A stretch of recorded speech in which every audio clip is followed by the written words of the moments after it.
Адамның жүрегі екі түрлі болады екен күнәге жолыққан кезде. Біреуінің жүрегінде күнәға деген ниет жоқ. Түсіндіңіз ба?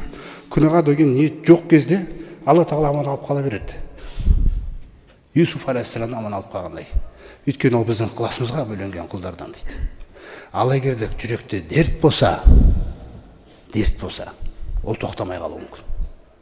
Жүректің өзі дұрыс болмаса тоқтамай қалуы мүмкін. Сондықтан Алла Тағала бізге Құранда не дейді? Аузу биллахи минаш шайтанир ражим. Я айюхаллазина аману алейкум анфусакум. Ей иман келтіргендер, мына жандарыңды қорғаңдар дейді. Өздерің үшін жауап бересіңдер дейді сендер. Ла ядуррукум ман долла иза ихтадайтум. Анау адасып жүргендер ешқашан сендерге зиян тигізе алмайды дейді. Түсіндіңіз ба?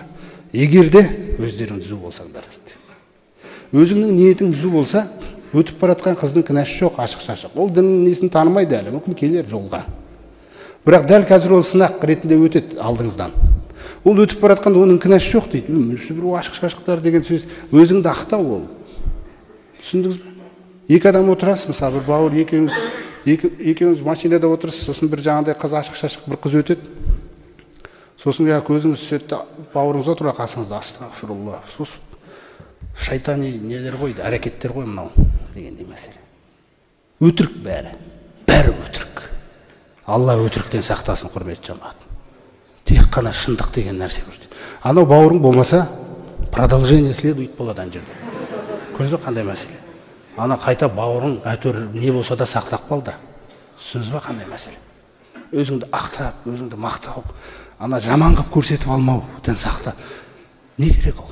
Мысалы, қонақ келеді үйіңізге қонақ келеді, жаңа балаларыңызға айқай шу бірдеңкелер шуылдап жатады. Жаңа қонақ келіп, ей, айқайламаңдар, өйдерді жақсы қылып көрсету керек. Өз бола берсін қалай табиғи жағдай. Барлығының үйінде сондай болып отыр. Қай үйде бір керемет тыныштық болып отыр дейсің, бала жүрген жерде мысалы. Шуылдайды, бірдеңкені құлатады, екіншісін. Көрдіңіз бе? Оның бәрін бүйтіп жаңағы өзің жақсы. Одан не ұтамыз біз? Ештеңе күтпейміз ол жерден. Әрине, ол кісілер бір баға беріп кетуі мүмкін, осы кісінің үйі тыныш бір керемет деп. Бірақ асыл олай емес қой. Бұл не болады? Бұл өзіңді ақтау болады. Өзіңді мақтау, өзіңді жақсы қылып көрсету. Ешкім олай жаман ойламасын біз туралы деген нәрсе ол. Ол шындықтың қасында бұл жағдайлар не ұтады? Ештеңе өтпейді бұл.